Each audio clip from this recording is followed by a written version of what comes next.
Hola a todos. Bienvenidos a Saludable y Vida. La disfunción eréctil ha sido un tema que ha preocupado a los hombres desde los inicios de la humanidad, siendo una especie de sombra en diferentes etapas de la vida. Este problema no solo causa dificultades emocionales y psicológicas, sino que, en muchos casos, también afecta la situación económica de quienes la padecen. A lo largo de la historia, los hombres han buscado superar esta condición, y hoy exploraremos cómo ha evolucionado la percepción y el tratamiento de la disfunción eréctil a través de las distintas épocas. El poeta romano Ovidio relata la historia de un joven que, al intentar acercarse a una mujer deseada, descubre que no logra desempeñarse y termina alejándose, avergonzado. Al día siguiente, vuelve a intentarlo, pero la situación no cambia, haciéndolo sentir profundamente humillado. En la antigua Grecia, la disfunción eréctil se percibía como una manifestación de fracaso, este fracaso tenía un significado más serio que el que le damos hoy. La masculinidad ideal en Grecia estaba relacionada con la fuerza y la agudeza mental, y la virilidad era incluso vista como una muestra de poder y vigor físico. Los romanos, herederos de esta tradición, definieron la masculinidad de una forma más cruda y física, asociando la virilidad con la fuerza bruta y la robustez, considerando que un hombre con un miembro más grande y fuerte era más masculino. En la cultura romana, en la que vemos reflejos en el cine, la vida social estaba impregnada de un fuerte dominio masculino, donde la élite tenía acceso a esclavos que prestaban servicios sexuales y en la que la política, economía y deportes eran dominados por hombres. Dentro del hogar, los hombres ejercían un control casi total, donde la intimidad en la pareja se veía más como un símbolo de poder y estatus que de unión. Así, para un romano, la disfunción eréctil no era solo un problema físico, sino también uno social que podría afectar su posición en la jerarquía. De hecho, algunos hombres creían que solo siendo padres de hijos varones podrían acceder a ciertos cargos y roles importantes. Este contexto social vinculaba la disfunción eréctil con problemas de herencia y linaje. En La Odisea, se menciona un ritual en el que un hombre puede sufrir de impotencia si se inscribe su nombre en obsidiana, y ver una serpiente en la cama también se consideraba una maldición significativa. En cambio, la cultura etrusca, por ejemplo, asociaba la disfunción eréctil con la edad avanzada y el exceso en la vida. El filósofo griego Aristóteles tenía una opinión radical, culpaba a las mujeres de provocar este problema debido a sus supuestas demandas excesivas, una postura que en su tiempo generó polémica. En Grecia, se utilizaban remedios naturales como el vino para curar la impotencia, y se escribieron manuales con remedios que incluían alimentos en forma de órganos masculinos, como orquídeas o narcisos. También usaban ajo, cebolla y hasta elaboraban píldoras a base de grasa de burro o ganso, mezcladas con la orina de un toro virgen, o las convertían en vino medicinal. En ciertos casos, recomendaban aplicar pimienta o usar amuletos, e incluso mirarse fijamente a los ojos para solucionar el problema. A partir del siglo V, en Europa, bajo la influencia del cristianismo, la discusión sobre la disfunción eréctil se desligó del poder y comenzó a tratarse como un tema relacionado con la vida matrimonial. En esta época, la masculinidad ya no dependía de la exposición física o la capacidad sexual, sino más bien de la moderación de los deseos. El matrimonio se consideraba sagrado, y el acto sexual requería autocontrol. Así, la disfunción eréctil pasó a verse como un motivo que podía afectar la continuidad de un matrimonio. En el siglo XV, en Inglaterra, algunos tribunales eclesiásticos incluso contrataron mujeres para evaluar si un hombre sufría realmente de impotencia. Estos métodos incluían intentos de provocación para verificar la respuesta del hombre. Si la impotencia se confirmaba, la mujer podía solicitar el divorcio. En ciertos casos, si el hombre era declarado impotente, se le prohibía volver a casarse, a menos que hubiera circunstancias excepcionales. Aunque este sistema parece injusto, en los primeros tribunales las decisiones sobre la impotencia se tomaban en su mayoría basándose en las declaraciones de la mujer. Con el tiempo, la responsabilidad probatoria comenzó a exigirse a ambas partes. En algunas regiones, incluso se establecía que si el hombre se recuperaba, debía reconciliarse con su exesposa. Además, si la calidad del semen era deficiente, se consideraba como un caso de impotencia. Este tipo de evaluaciones generaban una gran presión psicológica en los hombres y daban lugar a numerosos conflictos de divorcio y disputas económicas. Surge aquí la pregunta: si la impotencia no es algo que alguien pueda controlar voluntariamente, ¿debería prohibirse que una persona impotente se case con alguien a quien ama? La respuesta, por supuesto, es no. Una de las soluciones de la época consistía en que ambos cónyuges, de mutuo acuerdo, declaraban públicamente en la boda o en la iglesia que conocían la situación y no les importaba. En otra circunstancia, la impotencia llegó a ser una preocupación tan extendida en Europa que muchos hombres intentaron remedios como consumir cilantro, garbanzos e incluso leer literatura erótica, aunque sin mucho éxito.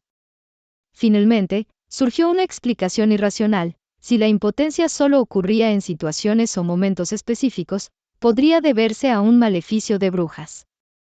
Sorprendentemente, esta teoría fue adoptada por algunos sectores de la Iglesia, que declaraban que, si un hombre era impotente debido a una bruja, el matrimonio podría mantenerse.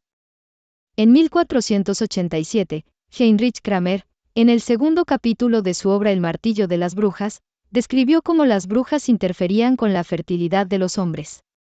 Este texto impulsó una «caza de brujas» que se extendió por toda Europa, en la cual problemas como la impotencia o el aborto se atribuían a brujas desdichadas, como sirvientas o viudas desamparadas. Los fracasos matrimoniales no solo perjudicaban a las familias, sino que se consideraba que afectaban la estabilidad social y económica. Con estas ideas, surgió la fobia a las brujas en Europa, resultando en la ejecución de miles de mujeres bajo tortura. Incluso el cirujano Ambroise Paré, quien había hecho avances significativos en la medicina, se vio influido por esta percepción, llegando a considerar que la impotencia podría deberse a la influencia de brujas. A pesar de lo absurdo de estos tiempos, hubo figuras racionales, como el matemático Gerolamo Cardano, quien padeció impotencia desde los 21 años pero sostenía que, si bien creía en la existencia de brujas, estas no eran responsables de la impotencia. La caza de brujas continuó hasta el siglo XVII, y durante este tiempo algunos hombres buscaron contrarrestar el supuesto maleficio mediante conjuros de protección en los anillos de sus esposas. Tales prácticas convirtieron la impotencia en un motivo de burla, y en algunos casos hasta los abogados defendían a esposas infieles, alegando que la incapacidad de sus maridos les otorgaba derecho a buscar satisfacción en otro lugar. La impotencia también se utilizaba como una forma común de difamación. Un ejemplo famoso fue el rey Luis XVI de Francia, cuya falta de interés en las mujeres llevó a que se cuestionara su virilidad, un tema explotado por los revolucionarios franceses para atacar la imagen de la monarquía. Hacia finales del siglo XVIII, los estudios de anatomía comenzaron a revelar los misterios del sistema reproductivo humano, poniendo fin a las supersticiones sobre brujas. Los médicos empezaron a buscar causas y tratamientos más realistas. John Marten, en su obra Psicología del alma, abordó la impotencia, describiendo factores como la obesidad, el tabaquismo, la ansiedad o la tristeza como posibles causas. Introdujo el término masturbación, considerándola una fuente de contaminación y un causante principal de la impotencia. Aunque se le criticó por aprovechar el temor masculino para lucrar, su obra llevó a tratar la impotencia con mayor seriedad. Al mismo tiempo, aumentaron las voces en contra de obligar a los hombres impotentes a divorciarse. A finales del siglo XVIII, si una esposa acusaba públicamente a su esposo de impotencia, era condenada socialmente, y en el siglo XIX, el respeto a la privacidad ganó terreno, y la impotencia dejó de ser un tema de conversación pública. Con el arraigo de la idea de «los trapos sucios se lavan en casa», la impotencia se convirtió en un tema tratado principalmente en la literatura, donde se asociaba con la neurosis y con una figura masculina decadente.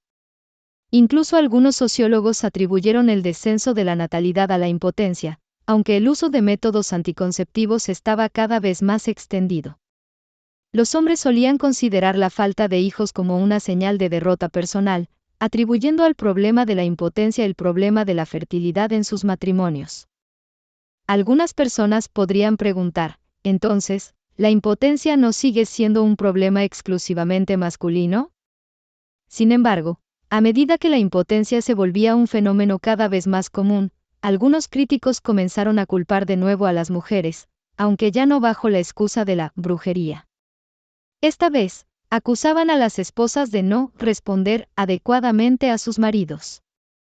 Se pensaba que la falta de interés o respuesta por parte de la mujer agravaba la impotencia del hombre, y que las esposas debían participar activamente en los temas de intimidad.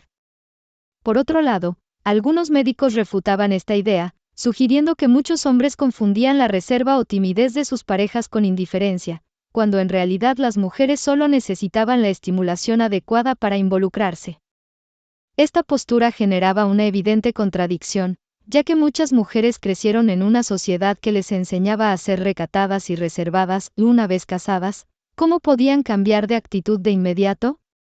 Curiosamente, algunos médicos que atribuían la impotencia masculina a la frialdad femenina también afirmaban que una mujer con excesivas demandas sexuales era perjudicial para la salud del hombre, llegando a calificarla de vampiro. Además, existían médicos más radicales que vinculaban la impotencia a la impureza de la mujer. En este contexto, la impotencia se convirtió en un tema polémico en las relaciones de pareja. ¿Por qué los hombres con impotencia solían autoculparse, incluso llegando al suicidio, mientras que las mujeres no experimentaban la misma reacción? Sigmund Freud consideraba que la impotencia era un fenómeno propio de las sociedades civilizadas, y muchos hombres reprimían sus deseos hacia sus parejas debido a un exceso de respeto, lo cual los llevaba a desarrollar impotencia. Para él, un verdadero hombre debía ser capaz de expresar su deseo sin limitaciones, y también interpretaba la frialdad femenina como un síntoma similar a la impotencia masculina, proponiendo tratarlo de la misma manera. La influencia de Freud amplió el concepto de impotencia, incluyendo en el aspectos psicológicos y emocionales complejos de las relaciones entre ambos géneros. Entonces, ¿cómo se trataba la impotencia en esa época? Las opciones de los médicos eran limitadas. Podían asegurar al paciente que una incapacidad ocasional no debía ser motivo de preocupación, y a veces intentaban consolarlo con comentarios como, quizás a tu esposa no le interese tanto, o, como último recurso, recetar algún afrodisíaco. Aparte de los múltiples remedios disponibles en el mercado, en ciertas regiones incluso se crearon museos de la impotencia, donde los pacientes podían ver diferentes herramientas diseñadas para estimular los sentidos. Algunos científicos creían que la impotencia podía tratarse mediante terapia de contacto físico, como la electroterapia o los baños de agua fría.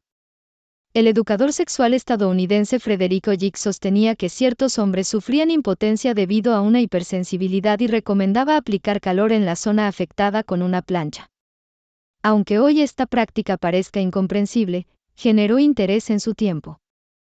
Con los avances de la revolución industrial, aparecieron cinturones eléctricos que ofrecían una electroestimulación localizada en el área de la cintura, una tecnología que prometía mantener la potencia del hombre.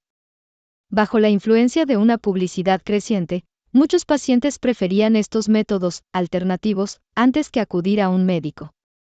El descubrimiento del radio por Marie Curie alimentó otro mito, ya que surgió la creencia de que este elemento podía curar la impotencia.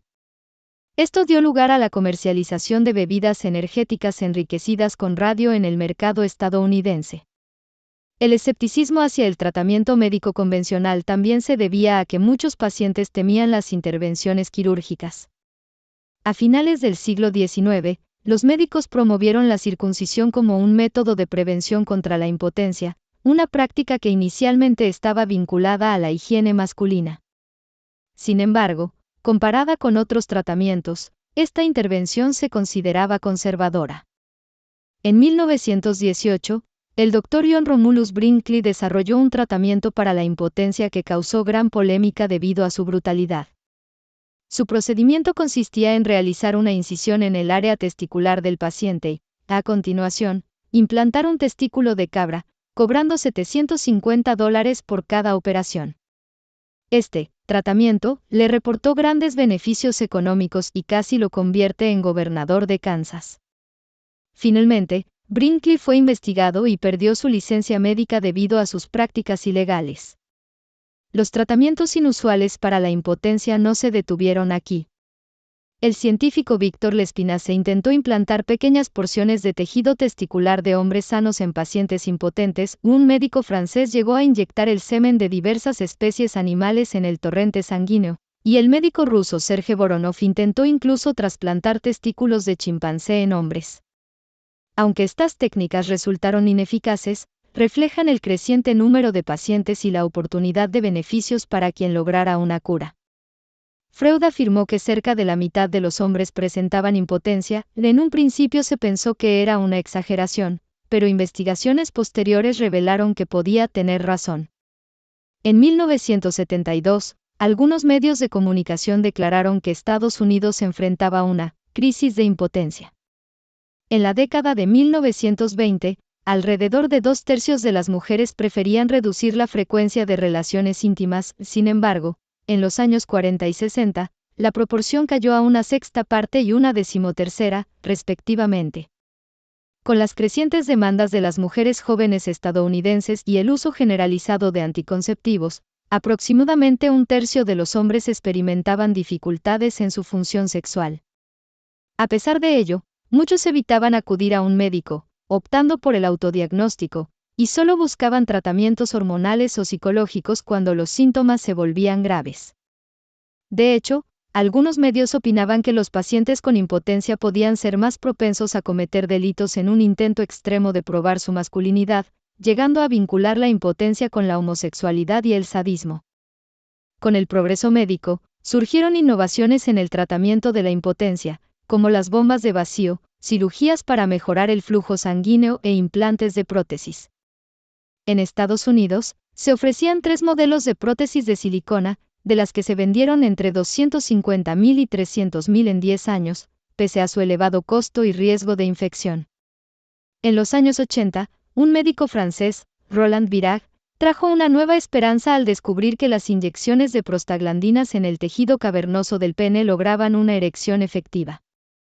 En 1980, Virag realizó un primer experimento exitoso en el que el paciente mantuvo una erección por 3 horas.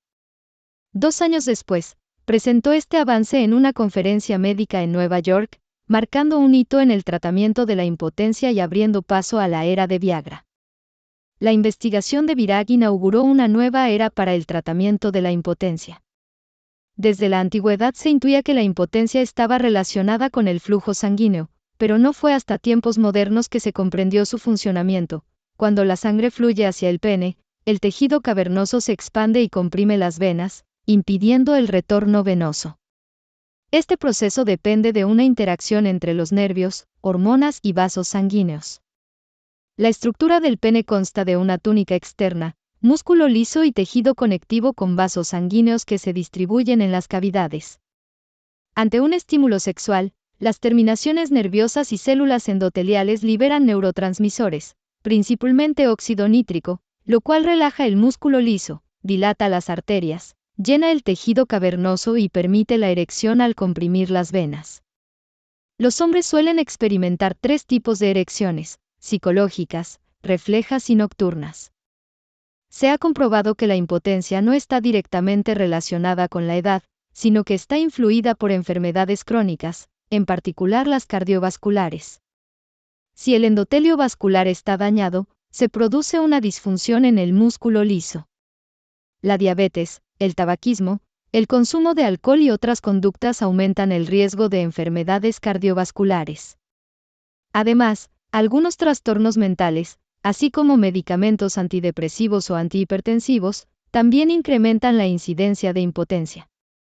En 1983, el doctor estadounidense Giles Brindley sorprendió a los asistentes de la Asociación Americana de Urología en Las Vegas al demostrar en persona cómo una inyección de fentolamina combinada con solución salina inducía una erección. La fentolamina es un bloqueador de los receptores alfa que causa la dilatación de los vasos sanguíneos. Poco después, la farmacéutica Pfizer invitó a Virag a unirse a su equipo, y le mencionaron que una molécula, en pruebas para la insuficiencia cardíaca, parecía tener efectos prometedores sobre la erección. En 1990, Pfizer inició ensayos clínicos de esta molécula. Los resultados fueron tan alentadores que varios participantes del ensayo intentaron llevarse el medicamento tras concluir el estudio. En 1995, la FDA aprobó Viagra como el primer fármaco de venta con receta para la impotencia, y su éxito fue inmediato, generando $1.000 millones en su primer año y aumentando las acciones de Pfizer en un 150% para finales de 1998. En 2003, Eli Lilly lanzó Cialis, y Bayer presentó Levitra. En la batalla por captar el mercado, las tres compañías invirtieron $337 millones en publicidad, marcando el comienzo de la era de Viagra. Casi todas las farmacias colocaron carteles con mensajes como Viagra disponible o Viagra recién llegado. No obstante, Viagra no es una cura universal, ya que puede causar efectos secundarios como dolor de cabeza, congestión nasal y problemas digestivos. Además, no es recomendable para pacientes con problemas cardiovasculares o sobrepeso. Si bien Viagra ayudó a muchos hombres a superar la impotencia, también trajo nuevos desafíos. Históricamente, los hombres intentaban reducir la carga de hacer disfrutar a su pareja en la intimidad, sin embargo, Viagra parece imponer la expectativa constante de que el hombre debe cumplir, convirtiéndose en una carga implícita. Aunque Viagra ha aportado una solución a la impotencia, no ha eliminado la ansiedad masculina respecto al tema ni ha cambiado la esencia de las relaciones íntimas. Mirando hacia el futuro, la nube de la impotencia sigue presente para muchos hombres de entre 30 y 50 años. En la mente colectiva, la impotencia permanece vinculada a la masculinidad. Esperamos que hayas disfrutado este análisis de la historia cultural de la impotencia. Si te gusta este tipo de contenido, sigue Saludable y Vida para más temas interesantes. Nos vemos en el próximo video, y gracias por tu apoyo y compañía.